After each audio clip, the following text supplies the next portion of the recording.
Économie et l'on reparle de la finale Algérie-Sénégal. Ce sera vendredi. Bonsoir Patrice Ferrus. Bonsoir Anne-Marie. C'est donc l'occasion de tirer un premier bilan économique de cette compétition. Oui, effectivement, un pré-bilan, puisque le bilan on le fera vraiment après la finale de vendredi. Mais d'ores et déjà, on sait que les stades sont vides. Exemple, le stade du Caire, c'est plus de 70 000 places assises. Et bien, en match de poule, la rencontre Ouganda-RDC s'est déroulée devant à peine 1000 spectateurs. Alors vous me direz que ce n'est pas une grosse affiche. Alors au stade d'Alexandrie, en huitième de finale, Nigeria-Cameroun, là c'est une grosse affiche.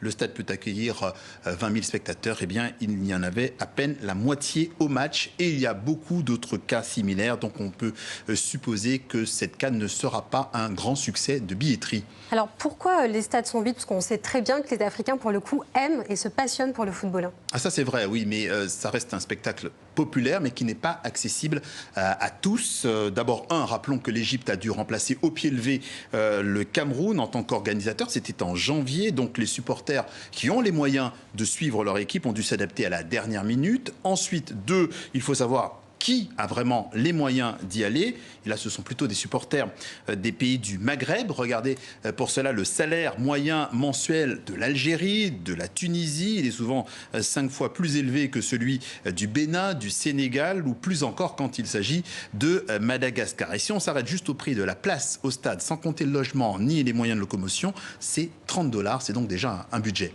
Mais Patrice, il y a bien des supporters d'Afrique subsaharienne capables finalement de payer pour se rendre à la CAN.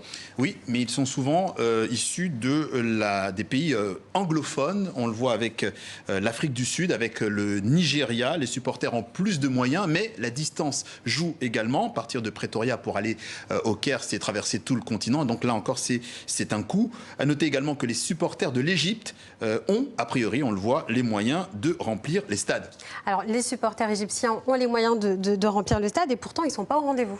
Oui, et c'est parce que là, on est moins dans l'économie, on est plus dans le sportif et dans la psychologie. D'abord, dès que l'Égypte a été éliminée en huitième de finale, les Égyptiens ont déserté les stades, c'est culturel. On supporte son équipe avec ferveur, mais on ne supporte pas vraiment les matchs neutres. Oui. Ensuite, ces stades sont bien trop grands, pas calibrés pour une compétition comme la CAN.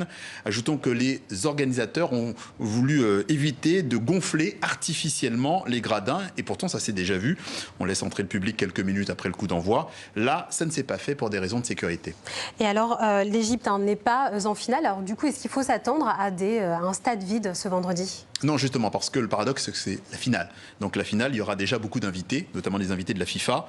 Et puis surtout, l'Algérie joue sur la corde sensible. On connaît le contexte politique. Les autorités ont décidé de réquisitionner 28 avions, un pont aérien, au départ de plusieurs villes algériennes pour acheminer 4800 supporters en Égypte. Alors on ne sait pas en revanche s'ils s'ajouteront aux quelques 2000 Algériens qui se sont jusque-là rendus sur place par leurs propres moyens. Merci Patrice Ferrus, à bientôt. À bientôt.